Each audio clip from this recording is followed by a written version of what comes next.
नमस्कार दोस्तों। आज हम चर्चा करेंगे how to boost our immunity.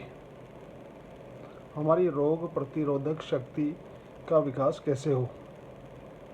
दोस्तों, रोग प्रतिरोधक शक्ति का विकास करने के लिए हमें समझदारी की ज़रूरत है। खान पान में किस प्रकार खाना है उसकी ज़रूरत है। क्या खा रहे हैं उसकी पहचान की ज़रूरत है और कैसे खाना है उसकी जानकारी की ज़रूरत है, क्योंकि आयुर्वेद ग्रंथ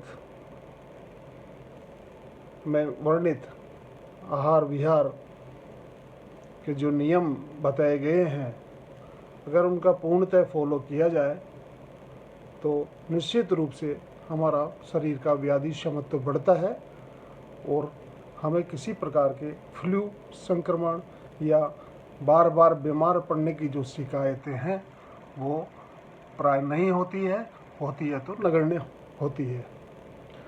दोस्तों, आज से 50 साल पहले की मैं बात करता हूँ तो ये समझ में आता है कि चिकित्सा सुविधाएं का अभाव होने के बावजूद लोग पूरा 100 वर्ष जीते थे। ऐसा है, बिल्कुल है, लेकिन सुविधा का अभाव अब पहले की अपेक्षा कम हो गया है, लेकिन स्वास्थ्य नहीं मिल पा रहा है। तो इसका कारण आप क्या मानेंगे? दोस्तों, इसका कारण मेरे हिसाब से हमारी बदलती हुई जीवन शैली मुख्य रूप से कारक है। लाइफ स्टाइल में परिवर्तन जो हमारा हो गया है, जीवन में परिवर्तन करने के लिए हमने अनावश्यक रूप से खान पान विरुद्ध आहार विहार का सेवन करना जो चालू कर दिया है, उसके कारण हमारे शरीर में कोई भी खाया पिया अंग नहीं लगता है और हम बार बार बीमार होते हैं। किसी को खांसी होती है, किसी को जुकाम होता है, किसी को बुखार होता है। तो ऐसा क्यों है? तो इस क्यों का जवाब है रोगों की प्रतिरोधक शक्ति हमारे शरीर में कम होती जा रही है।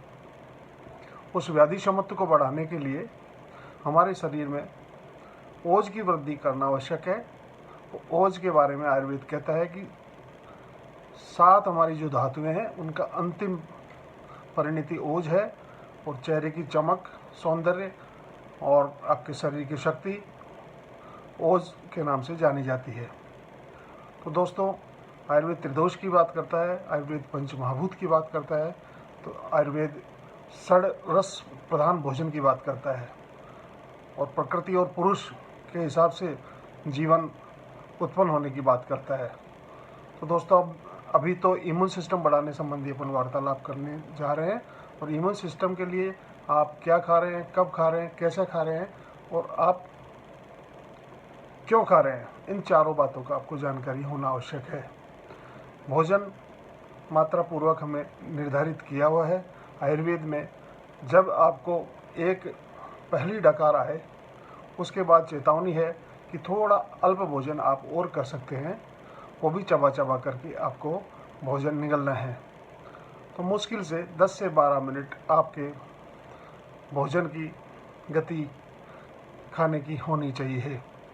बहुत लोग बहुत जल्दीबाजी में खाते हैं, जो कि गलत है, क्योंकि दांतों का काम हाथों से नहीं कराना है।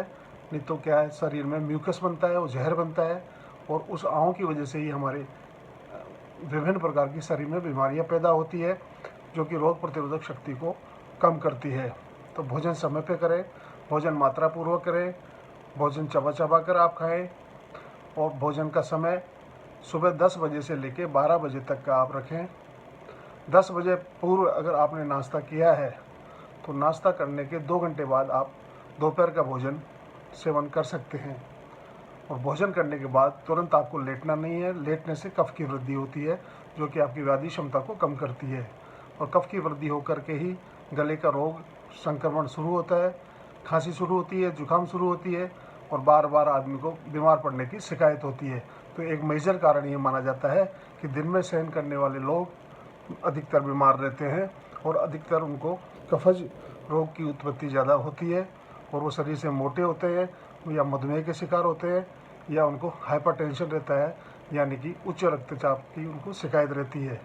थायराइड पेशेंट्स भी अधिकतर उनकी हिस्ट्री जब लेते हैं तो वो दिन में सोना उनका मुख्य माना जाता है, जो कि आयुर्वेद के हिसाब से नितांत गलत है।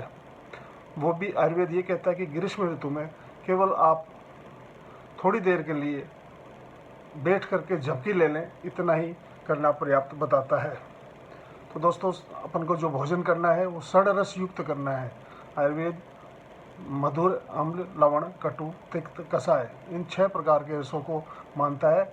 अगर इन 6 रसों की संगति बैठ जाए तो हमारा आहार पूर्णतः आहार कहलाता है और इससे शरीर में पूर्ति भी होती है। दोस्तों, भोजन हमारा जो है देश में साथ में एक शब्द है आयुर्वेद में, यानी कि जिस धरती पे जो चीज़ पैदा होती है वही आपके लिए अनुकूल है। जैसे हमारे यहाँ बाजरा पैदा होता है, ज्वार पैदा होती है, गेहूँ पैदा होता है, तो यही भोजन हमारे लिए अनुकूल है और यही हमारे लिए पाचक होता है। चावल जैसी चीज़ पंजाब में, हरियाणा में, एमपी में जहाँ जो चीज़ पैदा होती है वह वहाँ की जलवायु के लिए अनुकूल होती है। दोस्तों, देश काल परिस्थिति को देखते हुए आहार का हमको निर्धारण करना चाहिए।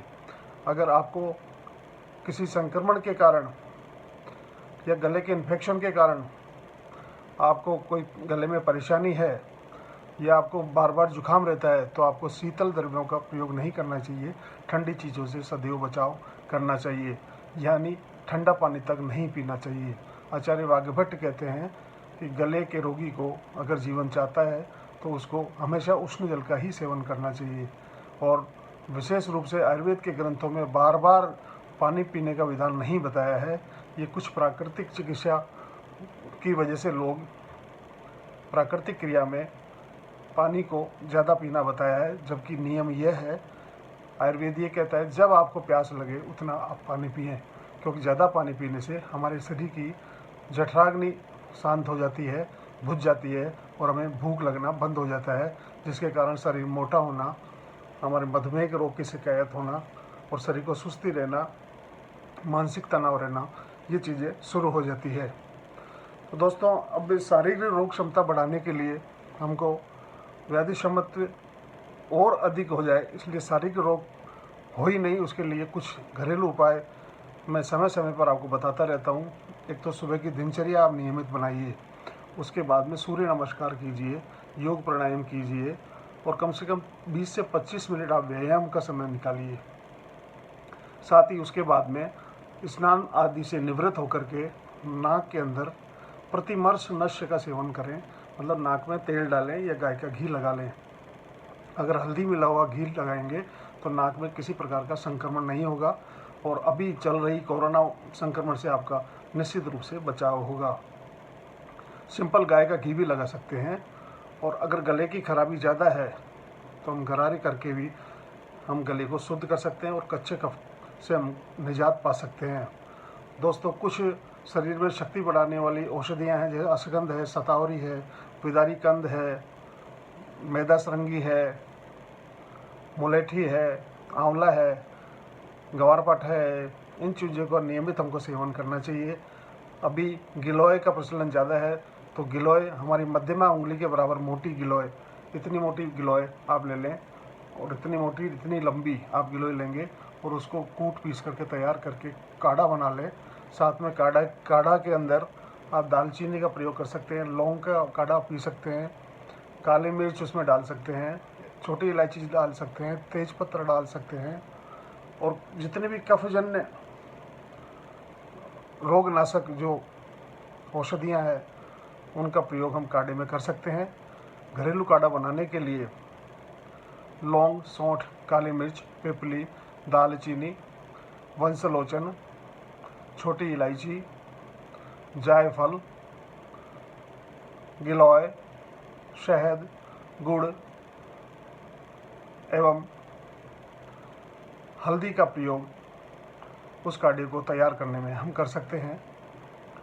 तो दोस्तों, अगर हमारा व्याधि क्षमत्व बढ़ता है तो किसी प्रकार की शरीर में रोग उत्पन्न होने की संभावना नगण्य रहती है और हम हर बीमारी से मुकाबला करने में सक्षम रहते हैं, क्योंकि हमारा शरीर स्वस्थ रहेगा तभी हम दूसरे के स्वास्थ्य की देखभाल कर पाएंगे और अच्छा जीवन जी पाएंगे, क्योंकि स्वस्थ के स्वास्थ्य की रक्षा करना ही हमारा उद्देश्य होना चाहिए।